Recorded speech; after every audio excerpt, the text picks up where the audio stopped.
جاؤ مجھے کچھ سوچنے دو، ابھی مجھے تمہاری ضرورت نہیں ہے۔ شہنشاہ ہرقل کو اطلاع مل چکی تھی کہ اس کے سالار سکلار نے مسلمانوں کا راستہ روکنے اور انہیں پھنسانے کے لیے جو دلدل پھیلائی تھی، اسی دلدل میں اس کے اپنے سپاہیوں کی لاشیں پڑی ہیں، اور فیل کے مقام پر سالار سکلار مسلمانوں کے ہاتھوں مارا گیا، اور بیسان پر بھی مسلمانوں کا قبضہ ہو گیا ہے۔ ہرقل کا یہ منصوبہ تباہ ہو چکا تھا کہ دمشق پر حملہ نہیں کرے گا اور نہ اس کا محاصرہ کرے گا، بلکہ اپنی فوج کو دمشق سے دور رکھ کر دمشق کو جانے والے راستے بند کر دیے گا، پھر مسلمانوں کو بکھیر کر لڑائے گا۔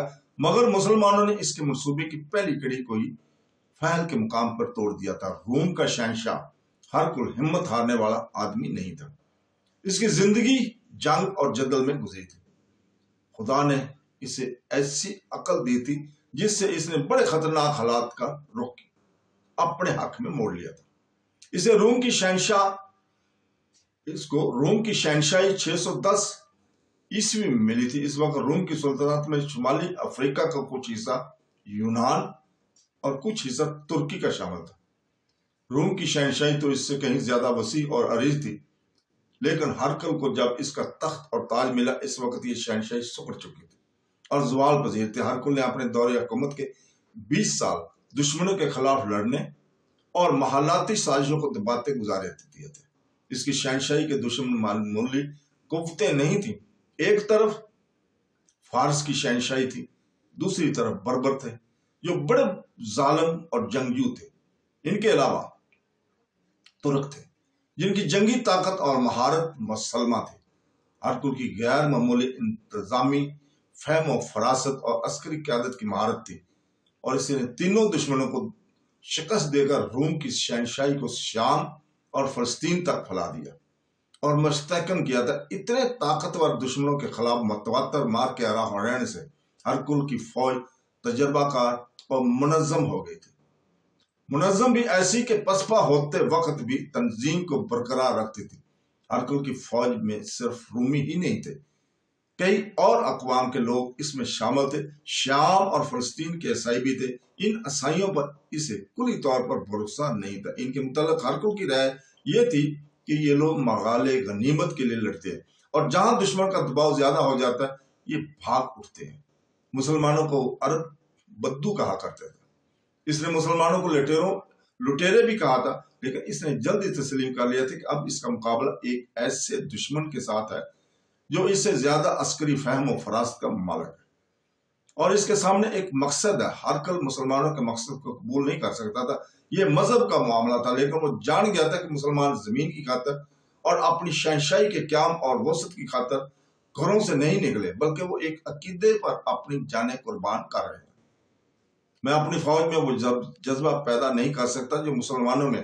اسی روز اس نے اپنے ان سالاروں کو جو انطاکیہ میں موجود تھے بلا کر کہا، اپنے سپاہی سے کہو کہ اپنے عقیدے کی خاطر لڑیں۔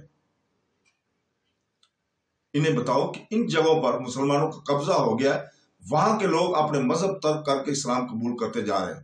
انہیں کہو کہ کچھ اور نہیں تو اپنے ذاتی وقار کی خاطر لڑو، اپنی جوان بہنوں اور بیٹیوں کو مسلمانوں سے بچانے کے لیے لڑو۔ اس نے اپنے سالاروں کو محاذ کی تازہ ترین صورتحال سے آگاہ کیا۔ تو کیا اب تم محسوس نہیں کرتے کہ ہمیں اپنا منصوبہ بدلنا پڑے گا؟ اس نے اپنے سالاروں سے پوچھا۔ ہمیں مسلمانوں پر زیادہ سے زیادہ طاقت سے حملہ کرنا چاہیے۔ ایک سالار نے کہا، وہ تو میں کرنا ہی چاہتا ہوں۔ ہرقل نے کہا، میں اتنی زیادہ اور ہر لحاظ سے اتنی طاقتور فوج تیار کر رہا ہوں جسے دیکھ کر پہاڑ بھی کانپیں گے۔ ہم جو علاقے کھو چکے ہیں ان کا ہمیں غم نہیں ہونا چاہیے، یہ سب واپس آ جائیں گے۔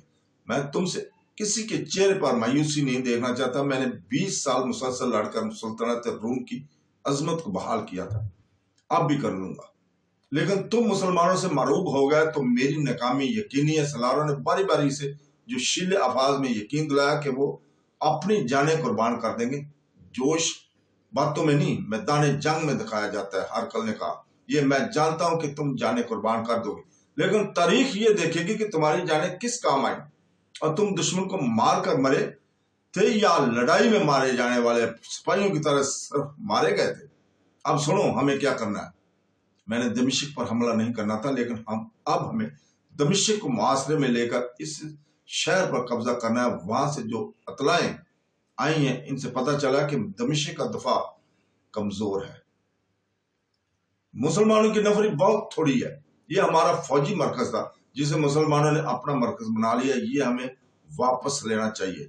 اس نے ایک سالار شنس سے کہا کہ وہ حمد سے اپنے دستے لے کر دمشق پہنچے، اور تھیوڈس اس نے اپنے ایک اور سالار سے کہا کہ تم اپنے ساتھ زیادہ نفری لے کر دمشق کو روانہ ہو جاؤ،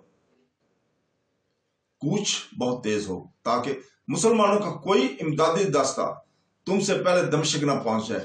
شمس تمہاری مدد کے لیے تمہارے قریب رہے گا، دمشق پر قبضہ کر کے ہم اسے اڈا بنا لیں گے۔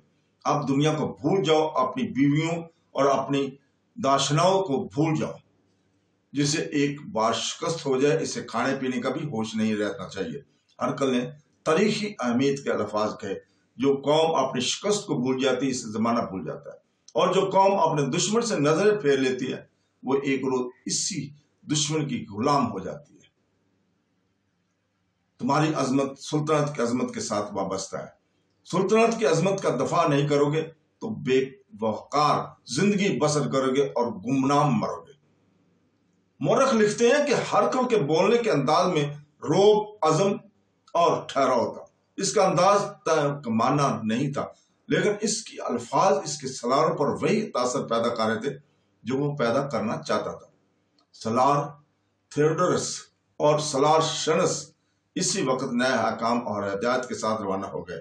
اس وقت حضرت ابو عبیدہ رضی اللہ تعالیٰ عنہ اور حضرت خالد بن ولید فیل کی شمال کی طرف جا رہے تھے۔ مسلمانوں کی فوج اب پہلے والی فوج نہیں رہی تھی۔ حضرت خالد بن ولید جب سالار اعلیٰ تھے تو انہوں نے اس سے منظم کر دیا تھا۔ مجاہدین تو پہلے ہی منظم ہوئے تھے۔ ان کا خدا ایک رسول، ایک قرآن اور ایک نظریہ اور ایک عقیدہ تھا۔ تو دوستو یہیں پہ ہم رکتے ہیں، کل انشاءاللہ تعالیٰ یہیں سے شروع کریں گے اگلی قسط میں۔ اللہ حافظ۔